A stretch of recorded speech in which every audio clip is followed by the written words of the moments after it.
Ladies and gentlemen, we are back for another little intro. Grabbing my stuff out of the trunk of my car, don't mind. Better backdrop, Outlaws, yeah, or how about the top of the tree? Which one's better? They're all pretty good. We're back at Outlaws, it is Thursday. Stayed up a little later than we wanted to yesterday editing. Didn't go to bed until probably 12:30. The video was just longer than normal, had more hands to kind of go through and dissect. That delayed me a little bit, but overall, I'm feeling good. I'm also feeling a bit cautious today. I'm very burnt out from work, nothing in particular, just a lot of stuff going on, people trying to meet deadlines and me trying to support the staff and get them the stuff that they need. Feeling a little bit off today, but not off to the point where I think we're gonna keep punting and, you know, be in a terrible state of mind and just dump a bunch of money on the table. At least that's what we're gonna tell ourselves. We're gonna play some good solid poker. We get beat in a hand, if the run out is bad, that's one thing. But as long as we're not making atrocious calls that I am embarrassed to have to review afterwards and show you guys, that's a completely different story. Anyhow, I'm feeling great, coming in with a good mindset, positive mindset. I'm ready to run it up and get all that money back. I'm ready. Or no, sorry, not get all the money back. Play some good poker. Phone is shaking because we're shaking our body while we're doing this. Anyway, I will see you guys in a bit. We'll try to do a mid-session and end-of-session update. Catch you guys later.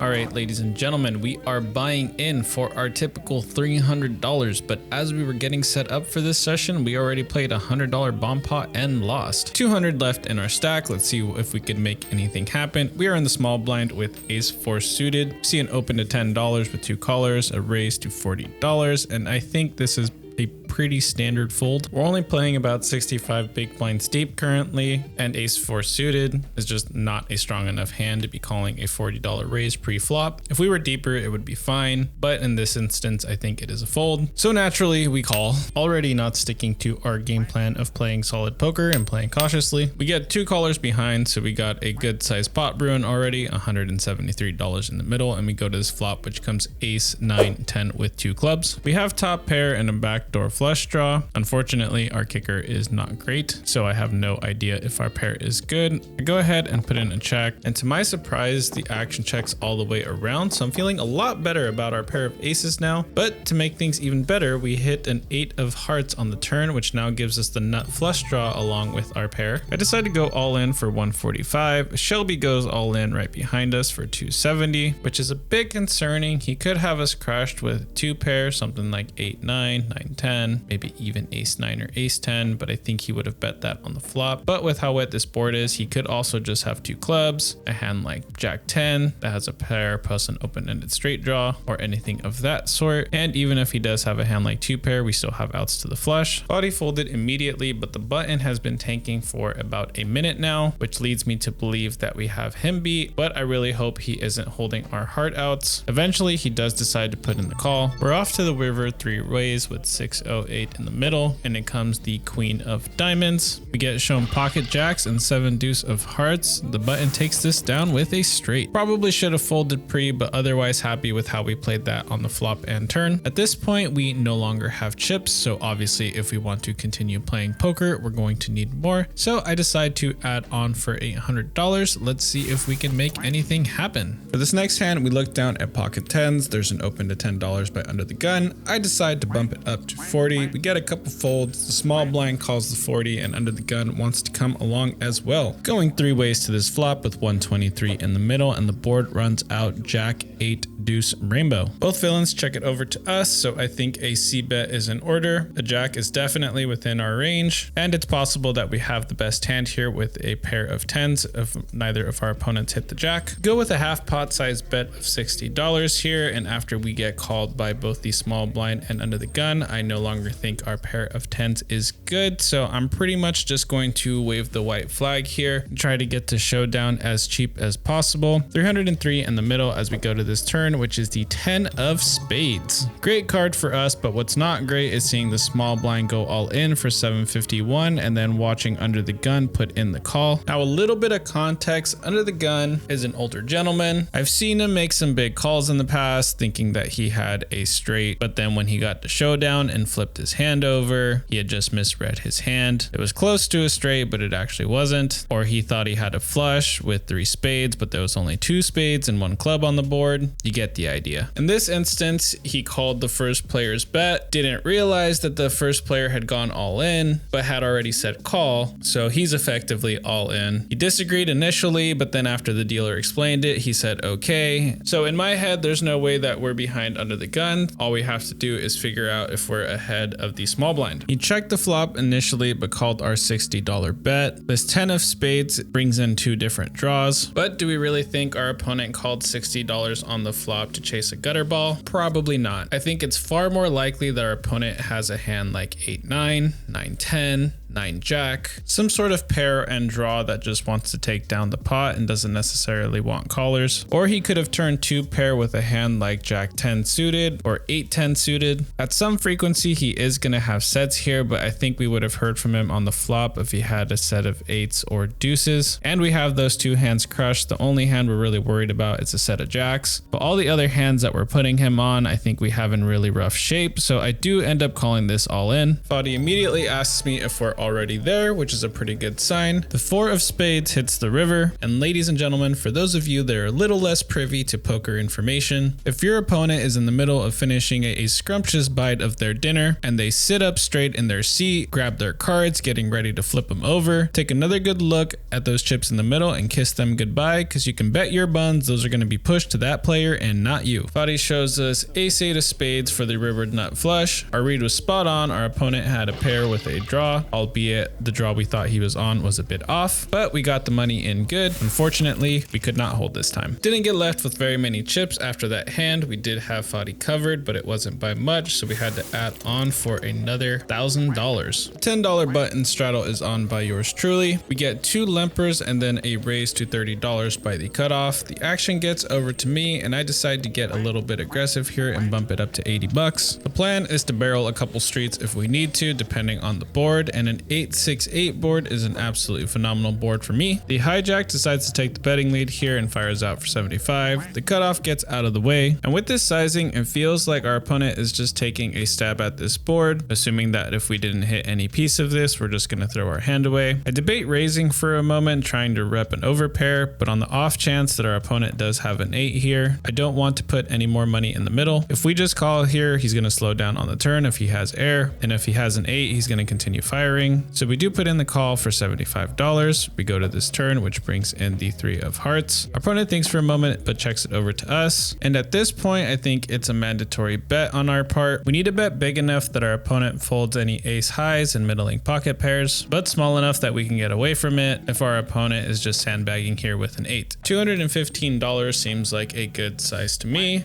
Our opponent throws his hand into the muck, and we're able to steal a pretty good sized pot. For this next one, we look down at Queen 4 suited. We are on the big blind. There's an open to $10 and multiple callers, so when it gets to me, I decide to put in the call this time. Probably just a fold, but here we are. Board comes out Queen high. We have top pair, but a bad kicker, so I go ahead and check the action over. Shelby decides to bet $30, and everybody else gets out of the way. We're not going anywhere with top pair just yet. Turn comes a 3 of spades. I decided to check this one more time. He sizes up here for $55. $211 in the middle as we go to this river, which comes the Jack of diamonds. Yes, I'm aware that the animations on the pot are going a bit haywire right now. Sorry, did not have enough time to fix it. Anyhow, getting back to the hand, Shelby decides to fire for $310 here, which is $100 over pot. Pretty substantial bet here. Seems like a nuts or nothing situation, but I'm not really seeing too many bluffs that our opponent could have here unless he had 6-7 suited and just missed an open ender. I think he's gonna have a lot of Queen X that's just dominating us, or with this bet sizing that he picked on the river, he could potentially have a flush too. So I think it's just best to let this one go. Shelby's been playing pretty snug this session and the previous, so I don't want to mess around and find out. The $20 button straddle is on by yours truly. We get various limpers and look down at ace 8 offsuit on the button. We're gonna go ahead and check our option here. Not really a hand I want to squeeze with. Queen 8-10 with 2 hearts is not the best hand, but we do have a pair. We see a $10 bet by under the gun. I decide to get sticky here with bottom pair. Small blind bumps it up to $60. Under the gun calls it $60. Everyone else got out of the way, and now the action is back on me. And with bottom pair here, no sort of redraw. I think this is a pretty standard fold. But as you guys can probably guess, if this hand is in the vlog, it means we did not fold. Called the extra 50 here, hoping to catch an 8 or a heart on the turn so we could continue. We do get one of those options with the 7 of hearts. 280 in the middle, and the action goes check, check. I'm assuming neither one of our opponents likes this heart, or I'm just getting trapped here. I decide to fire out for $75 anyway. Neither of our opponents seem to believe us. They both call. There's now 505 in the middle as we go to this river, which was very needed, the 3 of hearts. The action checks over to me once again, and I decide to fire out here for $300. Both of our opponents think it over for quite some time, especially Mr. Shelby, but ultimately he folds as well. We show an 8 of diamonds to be an absolute menace. Move on to the next one. $25 button straddle is on by Mr. Shelby across the table. We are on the low jack. We see 2 limpers behind us and look down a king jack offsuit from the low jack, and I decide to bump this up to $100, trying to thin out the field. The button, under the gun, and middle position all put in the call. Maybe we should have just come along for the 25 instead. I don't know, but here we are now. 5, 9, 10 rainbow, and all we have is king high. So if we want to take this pot, we're going to have to continue betting. $200 sounds like a good amount to me, but unfortunately it sounds like a good amount to the button as well. 804 in the middle, and the 10 of clubs peels off. This is an absolutely horrid card for me. I was planning on playing this hand like we had a big overpair. I think Shelby's going to float me on the flop with ace high at a very low frequency. I think it's far more likely that he hit this board. My original plan was to jam on the turn because we have less than a pot size bet left behind, because that's what I would do with an overpair. But if Shelby does have a 10, there's no way we're getting him off this hand, and we're just going to be lighting money on fire. So at this point, I decide to check. Action gets over to Shelby, and he decides to bet $200. I was previously planning to fold on any bet, but this $200 bet just seems so small. It's only about a quarter of the current pot, and I don't think he would make this bet with a 10. I'm thinking he either hit the 9 or he has a pocket pair like 7s or 8s that's trying to blow ace high off of this hand. I contemplated jamming here for a minute, but I'm not sure that our line makes sense. And if our story doesn't make sense, Shelby's very capable of sniffing it out. So if we can't jam, are we getting the right pot odds to make the call here? It's costing us $200 to make a pot of 1,000, which means we're getting 5-1 on our money, exactly 20%. And assuming that we're correct about Shelby having a single pair, any jack, any queen, or any king should give us the better hand here. So considering we have 10 outs with 52 cards in the deck, that's 19% hand equity. So we're actually getting the right odds. Whether or not we should have even been in this hand with king high, who knows? But as played, the call here is fine. The river brings us no help with the 8 of hearts. We wave the white flag and check this over. Shelby checks it back, and I announce king high. He flips over king 5, and we get absolutely owned in this pot versus my boy. Wouldn't be an Outlaws vlog if we didn't get aces, am I right, boys? We bump up the price of poker to $20. Wish I could go a little bit bigger, but the straddle was not on. We get 3 customers going to this flop, $80 in the middle, and the board comes out for 8-10 rainbow. Pretty safe board for us overall. Some potential straight draws out there, but nothing else that's too concerning. I decide to continue here for $30, and we get 2 callers. $170 in the middle as we go to this turn, which brings the 9 of hearts. Not my favorite card in the deck, but we do have to continue betting. And that's when we get the bad news. We see one of our opponents go all in for 183. The opponent with a bigger stack gets out of the way. And now we got to think about this a little bit. The straight did get there, but both the straights that hit were gut shots. I don't think our opponent would have chased that on the flop. I think it's far more likely that he either has a hand like 2 pair or a set here. And even a set, I do expect him to raise on the flop at some frequency. It feels a lot more like 8-9 or 9-10. I end up putting in the call, hoping to hit either an ace or a board pairing card that he is not holding. The 5 of spades is not it. Our opponent shows 4-8 of clubs. Not the 2 pair I was expecting, but it is a 2 pair nonetheless, and it is good. Nice hand, Mr. Mikey. His next hand hand is a pretty interesting one. We straddle for $20 on the button. Action gets around to the small blind who calls the 20, and then the big blind also calls the 20. We go 3 ways to this flop with $60 in the middle. The board runs out 10, ace, jack, rainbow. Big blind fires out for $20. I call the $20 and the small blind thinks it over for a bit before raising to 100. Big blind folds and the action is on me, and we have to think this over for a second. First off, there's an available straight on this board with king queen, but I would expect our opponent to raise that hand out of the small blind at some frequency. We're also holding a queen, so that reduces the amount of combinations of king queen available. Aces, 10s, or jacks would have also raised pre-flop, and I also expect ace jack or ace 10 to raise as well, at least at some frequency. So that really only leaves one hand that I'm highly leaning towards here, and that's jack 10. Yes, I know he could have some of the other previously mentioned hands, but in my head, jack 10 is the most likely in this situation given the circumstances. So for those reasons, I do decide to call one street and see if we can improve on the turn. The deuce of hearts is absolutely no help to me, and we see our opponent stack up another bet, this time to the tune of $150. The board didn't change too much here. We still have an open-ended straight draw, so we put in the call one more time. 580 in the middle, and the ace of spades peels off on the river. At this point, our opponent jams for $507. Rather unfortunate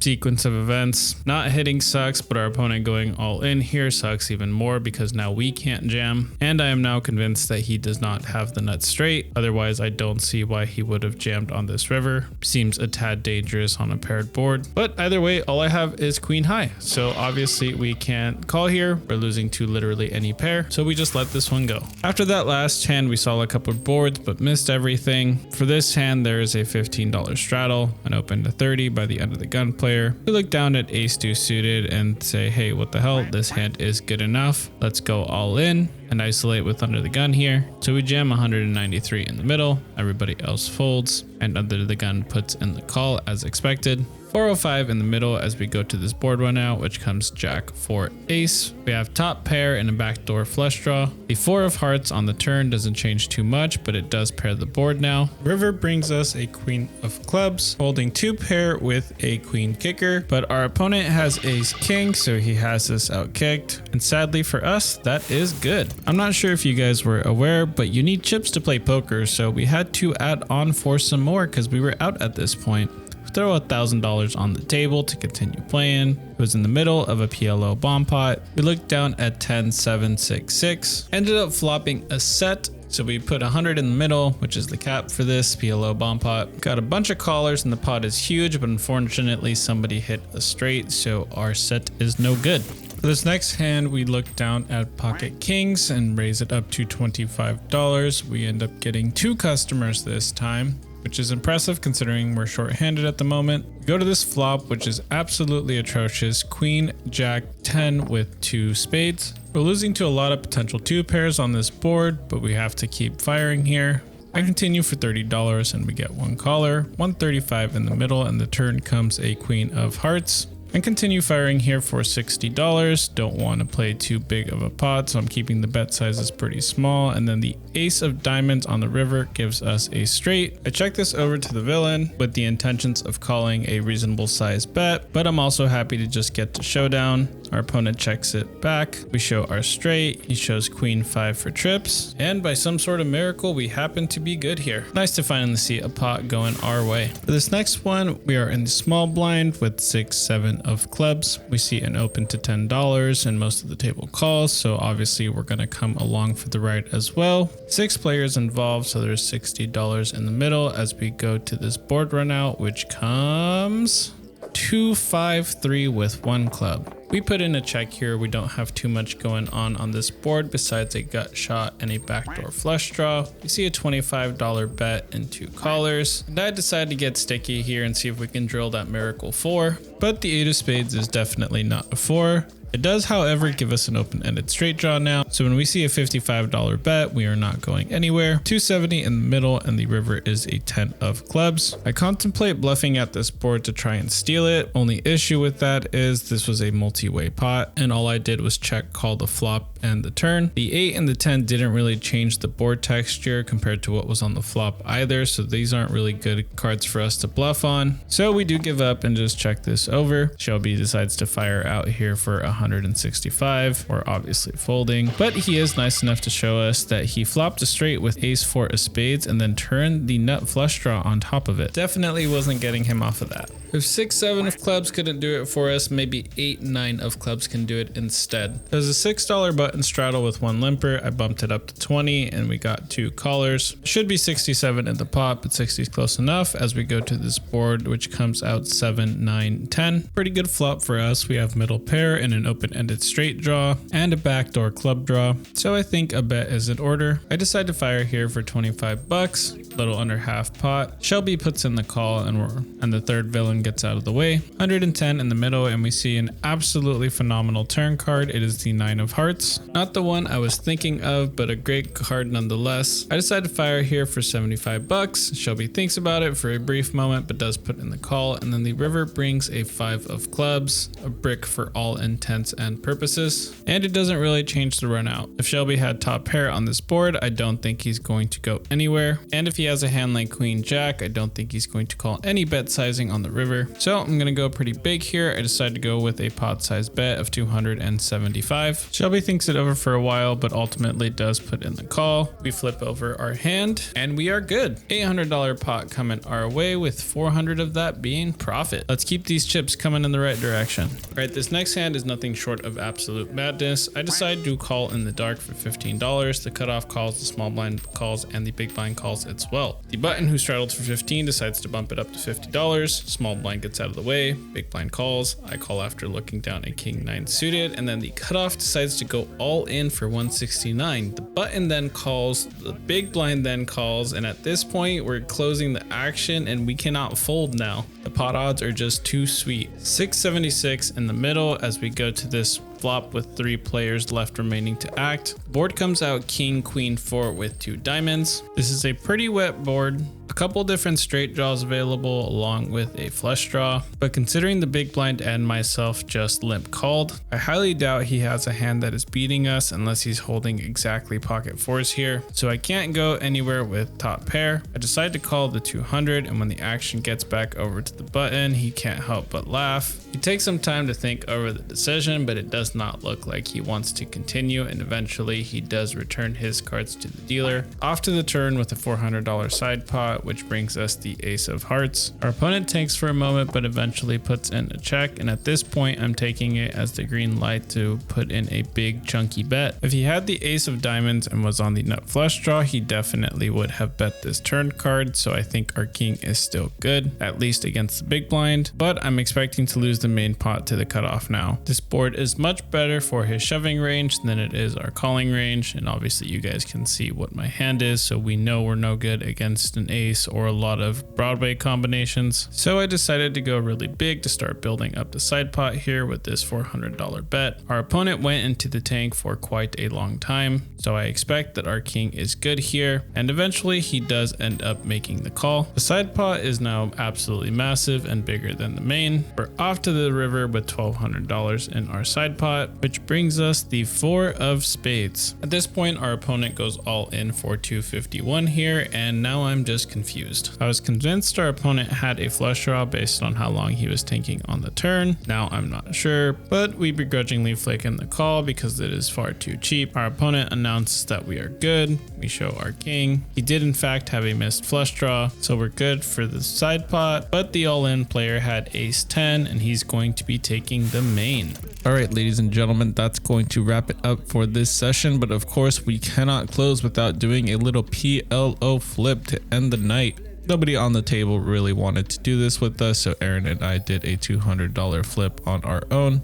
For those of you that haven't seen these before, we get dealt a PLO hand, the dealer runs out the entire board, and then The players involved in the hand flip over one card at a time until they reveal a hand that can beat the previous hand. Aaron flips over 8 high. I flip over 7 high, so I have to flip over a second card. Now have a pair of 7s. Aaron now has 9 high, queen high, and his last and final remaining card is a second queen. So we need to flip over a 6 or a king to take this one down. A 2 gives us some straight outs, but we totally whiff it with the 10 of diamonds. Nice hand to you, sir. And with that, we're officially done for the night. Time to rack up our chips and get out of here.